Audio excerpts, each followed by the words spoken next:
എൻ്റെ ആൻറ്റിയൊക്കെ ഒരു ദിവസം ഗസ്റ്റായിട്ട് വീട്ടിൽ വന്ന സമയത്ത് ഞാൻ അവർക്ക് നേന്ത്രപ്പഴം പുഴുങ്ങി കൊടുത്തു. അപ്പോൾ നല്ല ഫ്രഷായിട്ടുള്ള നേന്ത്രപ്പഴമാണ് പുഴുങ്ങാൻ വെച്ചത്. പക്ഷേ പുഴുങ്ങി കൊടുത്തത് അവർക്ക് കൊടുത്തപ്പോഴേക്കും നല്ല കരിവാളിച്ച് കറുത്തായിരുന്നത്.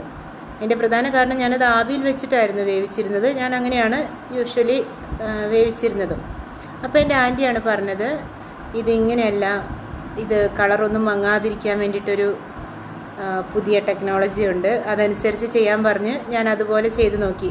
വേറെ ഒന്നുമല്ല, നമ്മൾ പുഴുങ്ങാൻ പഴം എടുക്കുന്ന സമയത്ത് അത് ഫുള്ള് മൂടത്തക്ക രീതിയിൽ പാത്രത്തിൽ വെള്ളം ഒഴിച്ചിട്ട് ആ വെള്ളം തിളപ്പിച്ച് അതിൻ്റെ ഉള്ളിൽ കിടന്ന് വേണം ഈ പഴം വേകാനായിട്ട്.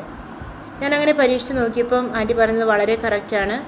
ഞാൻ ആ പഴം എങ്ങനെയാണോ വെള്ളത്തിലേക്ക് ഇട്ടത് അതേപോലെ തന്നെ ഫ്രഷായിട്ട് ആ പഴം വെന്ത് കഴിഞ്ഞപ്പോഴും ഇരിക്കുന്നതായിട്ട് കാണാൻ സാധിച്ചു.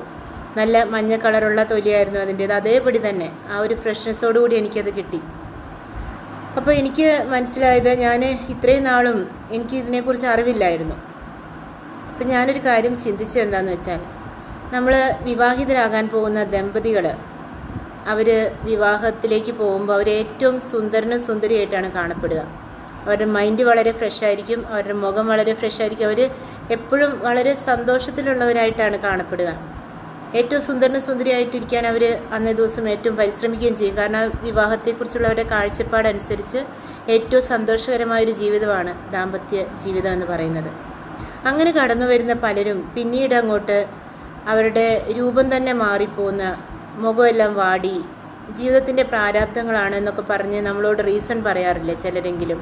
അവരുടെ എന്തുകൊണ്ടാണ് ഇങ്ങനെ വയ്യാതിരിക്കുന്നത്, അല്ലെങ്കിൽ എന്തുകൊണ്ടാണ് നിങ്ങളുടെ മുഖം വാടിയിരിക്കുന്നത്, ആകെ ക്ഷീണമാണല്ലോ എന്നൊക്കെ ചോദിച്ച് നമ്മൾ അവരോട് ചോദിക്കുമ്പം ജീവിതത്തിൻ്റെ പ്രാരാബ്ദങ്ങളെക്കുറിച്ചും ബുദ്ധിമുട്ടുകളെക്കുറിച്ചൊക്കെ അവർ പറയാറുണ്ട്. തീർച്ചയായും ഒരു ജീവിതത്തിൽ പ്രാരാബ്ദങ്ങൾ, ബുദ്ധിമുട്ടുകൾ, തകർച്ചകൾ, സാമ്പത്തികമായ ബുദ്ധിമുട്ടുകൾ, അങ്ങനെ രോഗങ്ങൾ പലതും നമ്മളെ അലട്ടുന്നുണ്ടാവാം. എന്നാൽ ഈ ഒരു പഴം പുഴുങ്ങുന്ന സമയത്ത് അത് നെകക്കെ നമ്മൾ വെള്ളം ഒഴിച്ചതുപോലെ സ്നേഹത്തിൻ്റെ വലിയൊരു നിറവ് അല്ലെങ്കിൽ ഒരു ആവരണം നമ്മളെ മൂടി നിൽക്കുന്നുണ്ടെങ്കിൽ ഈ വരുന്ന പ്രതിസന്ധികൾക്കൊന്നും നമ്മളെ തകർത്താനോ നമ്മുടെ നിറം മങ്ങിക്കാനോ സാധിക്കില്ല എന്നാണ് സത്യം. കാരണം ഈ പഴം അവിടെ കിടന്ന് തിളച്ച് മറിഞ്ഞ് വേകുന്ന സമയത്ത് തീർച്ചയായും അത് ചുട്ടുപൊള്ളുന്ന വെള്ളത്തിലാണ് കിടക്കുന്നത്. വളരെ വലിയ തീ അതിൻ്റെ അടിയിൽ കത്തിക്കൊണ്ട് നിൽക്കുകയാണ്. ആ ചുട്ടുപൊള്ളി പഴുത്ത തിളച്ച് മറിയുന്ന വെള്ളത്തിൽ അത് കിടന്ന് വേകുന്ന സമയത്തും അതിൻ്റെ ആ കളറ് മങ്ങാതിരിക്കുന്നത് ആ വെള്ളത്തിൻ്റെ വലിയൊരു ആവരണം ഉണ്ടായിരുന്നത് കൊണ്ടാണ്.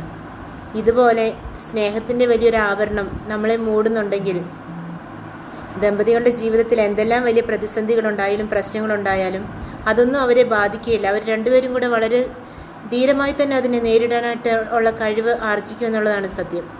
ഈ ഒരു സ്നേഹത്തിൻ്റെ ഷോർട്ടേജ് വരുമ്പോഴാണ് പലപ്പോഴും നമ്മുടെ മുഖവും നമ്മുടെ രൂപവും സ്വഭാവവും ഒക്കെ മങ്ങലേൽക്കേണ്ടി വരുന്നത്. നമ്മൾ പഴം പുഴുങ്ങുന്ന സമയത്ത് തന്നെയാണെങ്കിലും വെള്ളം എത്ര കുറഞ്ഞു വരുന്നു അതിനനുസരിച്ച് വെള്ളത്തിൻ്റെ മുകളിലുള്ള ഭാഗത്തിന് ഇരുളിമ വരുന്നതായിട്ട് നമുക്ക് ഒന്ന് പരീക്ഷിച്ച് നോക്കി അറിയാൻ സാധിക്കും.